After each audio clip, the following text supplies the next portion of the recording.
কাজ করছে, ভাই ইমানদার ছিল, ভাই নামাজিওয়ালা ছিল, ভাই মাহফিলওয়ালা ছিল, ভাই জিকিরওয়ালা ছিল, ভাই তাহাজ্জুদওয়ালা ছিল, ভাই ইসলামওয়ালা ছিল, কোরআন মানতো, হাদিস মানতো। তাকে যখন তিনটা প্রশ্ন করবে, সে বলবে মান রব্বুক, তোমার রবকে? সে বলবে রব্বি আল্লাহ। ইন্নামা আংতা মুজাক্কির, রসুল আপনি ওয়াজ করেন, আপনি ওয়াজকারী। ওয়াজ জাতির জন্য উপকারে আসে, জাতির জন্য ফায়দায় আসে। আমি আপনাদের সামনে একটা আয়াত পড়ছি, আমার ওইরকম সুর মুর নাই। আমি কোরআন হাদিস থেকে কিছু কথা বলবো, সুর আমার কাছে চাইলেও আমি দিতে পারব না, কিন্তু দামি কিছু কথা বলবো, দলিল ভিত্তিক কিছু কথা বলবো। যদি মনোযোগ সহকারে শোনেন বাবা, যুবক ভাই, যদি মনোযোগ সহকারে শোনেন, হইতে পারে এর উসিলা করে কঠিন ময়দানে মাহশারে আল্লাহ আপনাকে আমাকে নাজাত দিতে পারে। পড়ি না সুবহানাল্লাহ। আমি আপনাদের সামনে আয়াত পড়েছি কবর। আল্লাহ বলে ওয়ামিন ওয়ারাইহিম বারযাখুন ইলা ইয়াউমি ইউবাসুন। আমরা যে দুনিয়াতে আছি এটা হলো আলমে দুনিয়া। আমরা সর্বপ্রথম যেই জায়গায় ছিলাম ওইটার নাম আলমে বারজাখ। আলমে বারজাখ, আলমে আরওয়াহ, আলমে আরওয়াহ। তারপরে আমরা যে একটা জগতে আসলাম সেই জগতের নাম হলো আলমে দুনিয়া, আলমে বতন। তারপরে যে আমরা একটা জগতে আসলাম সেই জগতের নাম আলমে বতন, আলমে দুনিয়া, তারপরে আলমে বারজাখ, কবর জগৎ। তো কয়েকটা জগৎ পার হওয়ার পরে আমরা যেই জগতে আছি সেই জগতের নাম আলমে দুনিয়া। আরেকটা জগতে আমরা যাবো, সেই জগতের নাম আলমে বারজাখ, কবর জগৎ। বাবারি, কবর কিন্তু 3.5 হাত জায়গার নাম না, 3.5 হাত ঘরের নাম না, কবর কিন্তু একটা জগতের নাম বাবা। আল্লাহ রসুল সাল্লাল্লাহু আলাইহি ওয়াসাল্লাম বলেন ইন্নাকুম তামুদ কামা তানাম। তোমরা মৃত্যুবরণ করবা। কিভাবে মৃত্যুবরণ করবা? তোমরা যেভাবে ঘুমাও এভাবে মৃত্যুবরণ করবা। ওয়াজাআত সাকরাতুল মাউতি বিল হক, প্রত্যেকের সাকরাত আসে। কুল্লু নাফসিন যায়িকাতুল মাউত, প্রত্যেক প্রাণী মরণশীল, প্রত্যেক যার কাছে জান আছে সে মরণশীল। আর রাসূলুল্লাহ সাল্লাল্লাহু আলাইহি ওয়াসাল্লাম বলেন তোমরাও মৃত্যুবরণ করবা। ফাইদা জাআ আজালহুম লা ইস্তাখিরুনা সাআতাও ওয়া লা ইস্তাকদিমুন। মৃত্যু যখন আসার তখনই আসবে, 1 সেকেন্ড আগেও আসবে না, 1 সেকেন্ড পরেও আসবে না। মৃত্যু যখন আসার তখনই আসবে, 1 সেকেন্ড আগেও আসবে না, 1 সেকেন্ড পরেও আসবে না। মৃত্যু কিন্তু আপনার আমার জন্য নির্ধারিত। লিকুল্লি উম্মাতিন আজাল, প্রত্যেকটা উম্মতের জন্য নির্ধারিত মৃত্যু। ফাইদা জাআ আজালহুম লা ইস্তাখিরুনা সাআ ওয়া লা ইস্তাকদিমুন। মৃত্যু যখন আসার তখনই আসবে, আপনার আমার মৃত্যু আসবে। মালাকুল মউত আজরাইল আপনার কাছে আসবে, আমার কাছে আসবে। আইসা রাসূলুল্লাহ সাল্লাল্লাহু আলাইহি সাল্লাম বলেন মুমিন ব্যক্তির জান একভাবে কবজ করবে, আর গুনাহগার ফাসেক তার জান আরেকভাবে কবজ করবে। মুমিন ব্যক্তির জান কিভাবে কবজ করবে? আল্লাহ রসুল সাল্লাল্লাহু আলাইহি সাল্লাম হাদিসের মধ্যে বলেন যে মানুষ আল মুমিনু ইয়ামুতু বিইরকিল জামিন। মুমিন মৃত্যুর বরণ করার সময় একটু ঘাম আসবে, একটু হাসি থাকবে চেহারাটা, এই অবস্থায় মৃত্যুবরণ করবে মুমিন। পড়ি না সুবহানাল্লাহ। আর যে ব্যক্তি গুনাহগার তার কাছেও মালাকুল মউত আজরাইল আসবে, কিন্তু ভয়ঙ্কর অবস্থায় আসবে। এমন অবস্থা আজরাইলকে দেখে অনেকে প্রস্রাব করে দেয়, অনেকের খেয়াল থাকে না, অনেকে হাই হুতাশ করতে থাকে। তো শরীর থেকে মানুষ আজরাইল কিভাবে দমটা বের করে? রাসূলুল্লাহ বলেন জীবিত একটা বকরি যদি চামড়া সিলাইয়া ফেললে যে কষ্ট হয়, মালাকুল মউত আজরাইল তার জানটা এইভাবে কবজ করে তার কতটুকু কষ্ট হয়। আর মুমিন ব্যক্তির জান কত আরাম আয়েসে, একটু ঘামে শুধুমাত্র তার জান কবজ করে ফেলে। কবজ করার পরে মানুষ কি করে? তার রূহটা কিন্তু বাড়িতেই চলাফেরা করে। তার রূহটা দেখে কে তার জানাজা পড়াইবে? কিছু মানুষ গেছে বাঁশ কাটার জন্য, কিছু মানুষ গেছে কবর করার জন্য, কিছু মানুষ পানি গরম করতেছে, দেখতেছে আমার ছেলে, আমার বাবা যারা নেককার সে বলে কদ্দিমু কদ্দিমু, তাড়াতাড়ি করো, তাড়াতাড়ি গোসল দাও, তাড়াতাড়ি নামাজ পড়াও, তাড়াতাড়ি জানাজা দাও, তাড়াতাড়ি কবরে রাখো। আর যে ব্যক্তি গুনাহগার সে বলে আইনা তাজহাবুন, কি ভাই, ও আমার বাবা, ও আমার ছেলে, আমাকে কোথায় নিতেছো? আমাকে কোথায় নেও? আমাকে নিও না, আমাকে নিও না। গুনাহগার বলে আমাকে নিও না। তারপরেও আমরা কবরে রাখে আসি।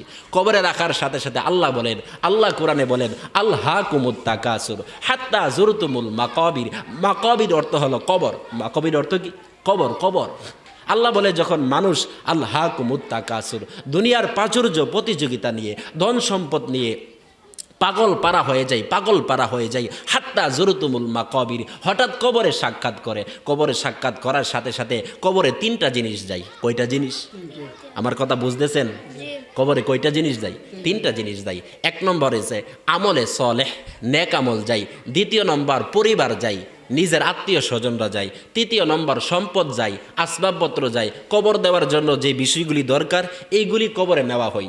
সব কবর দিয়ে আসার সময় একটা জিনিস থাকে আর দুইটা জিনিস চলে আসে। দুইটা জিনিসের নাম কি?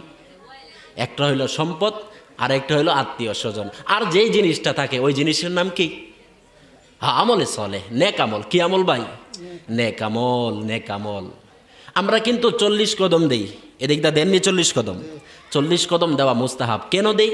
40 কদম দেওয়ার কারণ হইল মাইয়িতকে যখন কবরে রাখা হয়, ইন্নাল আবদা ইদা বুজিয়া ফি কবরিহি ওয়াতাওয়াল্লা আনহু আসহাবুহু ইন্নাহু লা ইয়াসমাউ কুরআনি আলিহিম আতাহু মালাকান আসওয়াদান আরজাকান। মাইয়িতকে যখন কবরে রাখা হয়, তার আত্মীয় স্বজনরা যখন চলে আসে, তখন দুইজন ফেরেশতা আসে। ইউকালু লি আহাদিহিমাল মুনকার ওয়ালিল আখরিন নাকির।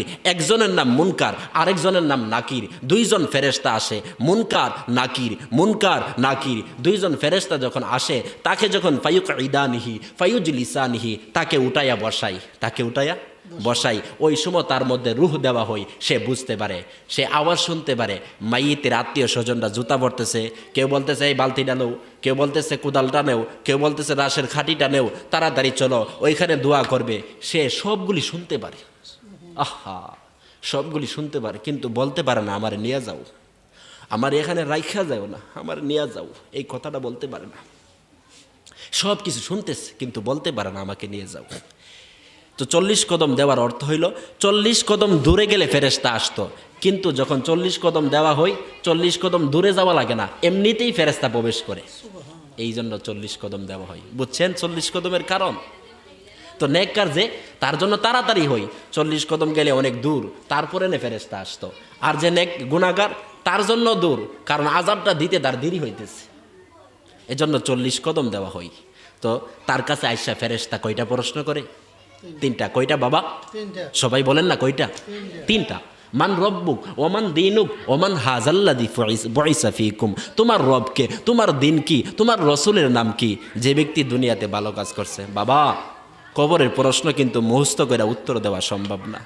কেউ যদি বলে কবরের প্রশ্নগুলি আমার পকেটে কাফনের কাপড়ে লেখা দিয়া দিও, আমি ওইখান থেকে দেখে দেখে উত্তর দেব, না বাবা সম্ভব না, বাবা সম্ভব না। এত ভয়ঙ্কর ফেরেশতা, আতাহু মালাকান আসওয়াদান। দুইজন ফেরেশতা আসবে, তারা চেহারা থাকবে কুসরি বিশ্রী, তাদের চোখগুলি থাকবে হলুদ। চেহারা অবস্থা দেখে সে ভীত সন্ত্রস্ত হয়ে যাবে, সে সব কিছু ভুলে যাবে। তাকে 3টা প্রশ্ন করবে। 3টা প্রশ্ন করার সাথে সাথে যে ব্যক্তি দুনিয়াতে ভালো, আমার রবকে আল্লাহ, আমার রবকে আল্লাহ। দ্বিতীয় নম্বর প্রশ্ন করবে, ওমান হাদাল্লাযী বুইসা ফীকুম। তোমার মধ্যে একটা রসুল পাঠানো হয়েছিল, একজন রসুল, সেই রসুলের নাম কি? সে বলবে হাযা হুয়া মুহাম্মাদুর রাসূলুল্লাহ সাল্লাল্লাহু আলাইহি ওয়াসাল্লাম। তৃতীয় নম্বর প্রশ্ন করবে, ওমান দীনুক, তোমার দিন কি, তোমার দিন কি? সে বলবে দীনিয়াল ইসলাম, আমার দিন কি? ইসলাম। আমার দিন কি? ইসলাম, ইসলাম। তখন ফেরেশতারা ঘোষণা দিবে, ইউনাদি মুনাদিন ফিস সামা, আসমান থেকে একজন ঘোষণাকারী ঘোষণা দিবে, আন সাদাকা আবদি, বান্দা সত্য বলছে রে, বান্দা সত্য বলছে। বান্দা 100 নম্বরে পাস করতে পারছে, ফার্স্ট ডিভিশনের পাস করতে পারছে। ফাফরিসুহু মিনাল জান্নাহ, জান্নাতে একটা বিছানা তার কবরে বিছায়া দাও। পড়ি না সুবহানাল্লাহ। শুধু কাফনের কাপড় 3টা নিয়ে গেছিল, আল্লাহ জান্নাতে একটা বিছানা কবরে বিছাই দিবে। সুবহানাল্লাহ। আল্লাহ বলবে, যেহেতু কাফনের বিছানাই বিছাই দিছো, তাহলে পোশাকটা বাকি কেন? পোশাকটা দেও। ফাফরিসু ওয়াল বিসুহ মিনাল জান্নাহ, জান্নাতে একটা পোশাকও তারে পরায়া দাও। তখন তারপরে বলবে, যেহেতু পোশাক দিছো, বিছানা দিছো, এখন একটু আরাম আয়েশের দরকার আছে না? পোশাক টোশাক সব ঠিক থাকলে এসি সারে, ফ্যান সারে, ঠিক না? আল্লাহ বলবে, তাহলে তার জান্নাতের সাথে তার একটা দরওয়াজা খুলিয়া দাও। দরজা ওয়াফতাহু লাহু বাবান ইলাল জান্নাহ, জান্নাত থেকে একটা দরওয়াজা খুলিয়া দাও। সুবহানাল্লাহ। জান্নাত থেকে দরওয়াজা খুলে দেওয়ার সাথে সাথে ফায়াতি মিন তিবিহা ওয়া সামুমিহা ওয়া রিহিহা, জান্নাত থেকে আরাম, আয়েশ, গ্রান আসতে থাকবে। পরিনা সুবহানাল্লাহ। তারপরে বলবে নামকা নাউমাতিল আরুস, নামকা নাউমাতিল আরুস, ঘুমিয়ে যাও শ্বশুর বাড়ির দুলহানের নে ঘুমাও, নতুন জামাইয়ের মতো ঘুমাও। লা ইউকিজুহু হাত্তা ইয়াউমাল কিয়ামা। বাবারে, তোমাকে কেউ জাগ্রত করবে না, কেউ জাগ্রত করবে না একমাত্র কিয়ামত পর্যন্ত। যখন ইসরাফিল সিংগাই ফু দেবে মিম্মার কাদিনা, সে বলবে কে আমাকে জাগ্রত করলো? একটু আগে না আমি ঘুমাইলাম। অথচ হাজার হাজার বছর সে কি করছে? ঘুমাইছে রে বাবা, হাজার হাজার বছর ঘুমাইছে। কিন্তু সে বলবে একটু আগে না ঘুমাইলাম, একটু আগে না ঘুমাইলাম। সব কিছু তো আল্লাহ দিয়া দিছে, বিছানা দিছে, পোশাক দিছে, এসি ছাইরা দিছে, তাহলে আর কিসের মানে চিন্তা? ঘুমাইতেছে। আরেকটা কি জানেন, আমাদের রাত এখন কিন্তু অনেক বড়, কিন্তু ঘুমাইলে মনে হয় ছোট্ট একটা রাত, এমন মনে হয় না? যদি এই রাতে বিপদে পড়ে থাকেন অথবা সজাগ থাকেন কোনো কারণে, দেখবেন রাত যাইতেছে না, বিশাল বড় রাত। আসলে রাত বড়, কিন্তু ঘুমের কারণে ওই রাত চলে যা। হাজার হাজার বছর ব্যক্তি কবরের মধ্যে ঘুমাইবে, কিন্তু সে বলবে কে আমাকে জাগ্রত করলো? বাবা, এটা হলো ভালো ব্যক্তির অবস্থা, যে ব্যক্তি দুনিয়াতে ভালো কাজ করছে। আর খারাপ ব্যক্তির অবস্থা শুনবেন, শুনবেন সবাই। খারাপ ব্যক্তির অবস্থা, তারেও তো তিনটা প্রশ্ন করবে। মান রব্বুক, ওমান দিনুক, ওমান হাজাল্লাযী বুইসা ফীকুম। তোমার রবকে, তোমার দিন কি, তোমার রসুলের নাম কি? সে বলবে হা হা লা আদ্রি, হা হা লা আদ্রি। মান রব্বুক, তোমার রবকে? সে বলবে হা হা লা আদ্রি, আমি তো জানি না। ওমান দিনুক, তোমার দিন কি? সে বলবে হা হা হা লা আদ্রি, আমি জানি না, আমি জানি না। তৃতীয় নম্বর প্রশ্ন করবে ওমান হাযাল্লাযী বুইসা ফীকুম, তোমার রসুলের নাম কি, তোমার রসুলের নাম কি? সে বলবে হা হা লা আদ্রি, আমি তো জানি না, জানি না। রবকে জানে না, রসুলকে জানে না, দিন কি জানে না। বলবে আকুলু মা ইয়াকুলুন নাস, মানুষের দেখা দেখি কথা বলতাম, মানুষের দেখা দেখি চলতাম, মানুষের দেখা দেখি চলতাম। তিনটা প্রশ্নের উত্তর দিতে পারবে না রে বাবা। না দেওয়ার কারণে ইউনাদি মুনাদিন ফিস সামা, আসমান থেকে একজন ঘোষণাকারী ঘোষণা দিবি আন কাযাবা আবদি, বান্দা মিথ্যা বলছে রে, বান্দা মিথ্যা বলছে। বান্দা তো সত্য উত্তর দিতে পারে নাই, ফাঁস করতে পারে নাই, বান্দা ফেল করছে, বান্দা ফেল করছে। মাত্র প্রশ্ন ছিল তিনটা, একটার উত্তর দিতে পারে নাই। এক নম্বর প্রশ্নের উত্তর দিতে পারে নাই, দ্বিতীয় নম্বর প্রশ্নের উত্তর দিতে পারে নাই, তৃতীয় নম্বর প্রশ্নের উত্তর দিতে পারে নাই। ফাফরিসুহু মিনান নার, তার কবরে জাহান্নামী একটা বিছানা বিছাইয়া দাও। নাউযুবিল্লাহ। অলবিসুহু মিনান নার, জাহান্নামে একটা পোশাক তারে পরাইয়া দাও। ওয়াফতাহু লাহু বাবান ইলান নার, জাহান্নাম থেকে একটা দরওয়াজা খুলিয়া দাও। জাহান্নাম থেকে একটা দরওয়াজা খুলিয়া দেওয়ার কারণে ফায়াতি মিন রিহিহা ওয়া সামুমিহা, ওই জাহান্নাম থেকে আগুন আর জাহান্নামের হিট, জাহান্নামের যত তাপ আছে সবগুলি তার কবরে পৌঁছতে থাকবে, তার কবরে পৌঁছতে থাকবে। এখান থেকে বাবা আযাব শুরু। লা ইউকিজুহু হাত্তা ইয়াউমাল কিয়ামা, হাদিসে বলা আছে যে আযাব চলতে থাকবে, চলতে থাকবে, কিয়ামত পর্যন্ত চলতে থাকবে। তাকে তিন প্রশ্ন করার কারণে, উত্তর না দেওয়ার কারণে, হাত্তা তাখতালিফা আদলাহু, এক পাজরের হাড় আরেক পাজরে ঢুকে যাবে। ওই দয়িকু আলাইহি কবরুহু, তার কবরকে তার উপরে সংকীর্ণ করে দেওয়া হবে। আমার কথা বুঝতেছেন? তার কবরকে তার উপরে সংকীর্ণ করে দেওয়া হবে। তার এক পাজরের হাড় আরেক পাজরে প্রবেশ করবে। সুম্মা ইউকাইয়িদু লাহুল আ'মা ওয়া আসম মা'আহু মিরজাবাতুন মিন হাদিদ, তারপরে দুইজন ফেরেশতা নিযুক্ত করা হবে যারা থাকবে অন্ধ, অন্ধ চোখে দেখে না, বসির আ'মা আসম কানে শোনে না, ষাটকাল হাটকাল, আমরা কই হাটকাইল্লা, ষাটকাল কথা শোনে না, চোখে দেখে না। মা'আহু মিরজাবাতুন মিন হাদিদ, তার সাথে লোহার গুর্জ থাকবে। কি থাকবে? লোহার গুর্জ চিনেন? হেমার, হেমার, আমরা যে পুরান বিল্ডিংগুলি ভাঙ্গি, হেমার দা ভাঙ্গি না, এই হেমার থাকবে। লাউ দুরিবা বিহা জাবালুন লাসরা তুরাবান, রাসূলুল্লাহ বলেন এই হেমারদা যদি দুনিয়ার কোনো একটা পাহাড়ে বাড়ি দেওয়া হয়তো, লাসরা তুরাবান, দুনিয়ার পাহাড়গুলি মাটি হয়ে যেত, দুলিশাত হয়ে যেত। ফায়াদ্রিবুহা বিহা দরবাতান ফায়াসিহু সাইহাতান ইল্লাল মাশরিকি ইয়াসমাউহা মা বাইনাল মাশরিক ওয়াল মাগরিব ইল্লা সাকলাইন। এই হেমার দ্বারা, গুর্জ দ্বারা তাকে প্রহার করতে থাকবে, প্রহার করতে থাকবে। একবার প্রহার করার সাথে সাথে তার শরীরটা বালু হয়ে যাবে, একেবারে কণা কণা হয়ে ছিচ্চা যাবে। লাউ দুরিবা বিহা জাবাল ফায়াসিহু সাইহাতান, এই প্রহারের কারণে সে এত চিৎকার মারবে, সবাই শুনবে, সবাই শুনবে, কিন্তু শুনবে না দুই শ্রেণীর। এক শ্রেণী হলো মানুষ, আরেক শ্রেণী হলো জিন। এই দুই শ্রেণীর হিসাব আছে, এই জন্য এরা শুনবে না। আর অন্য কোনো কিছুর হিসাব আল্লাহ নিবেন না, দুই শ্রেণীর হিসাব নিবেন, মানুষের এবং জিনের। এই জন্য বাবা কবরস্থানে দেখবেন গরু থাকতে চাই না, ছাগল থাকতে চাই না, হুটা দিলে হুটা সিরা চলে আসে। কেন জানেন? এগুলি শুনে কবরে কি হইতেছে শুনে, কবরে কি হইতেছে দেখে। আল্লাহর রসুল তো বলছে ইয়াসমা হা মা বাইনাল মাশরিকি ওয়াল মাগরিব, সবাই শুনে, সবাই শুনে। শুধু শুনে না, মানুষ এবং জিন, না হলে কবরের পশু পাখি শুনে, কবরের গরু শুনে, কবরের ছাগল শুনে, কবরের আশেপাশে যে কিছু থাকে সব কিছু শুনতে থাকে, সব কিছু শুনতে থাকে। অবস্থা কি হবে বাবা। ওয়ালাহুম মাকামিউ মিন হাদিদ, তার সাথে লোহার একটা গর্জ থাকবে।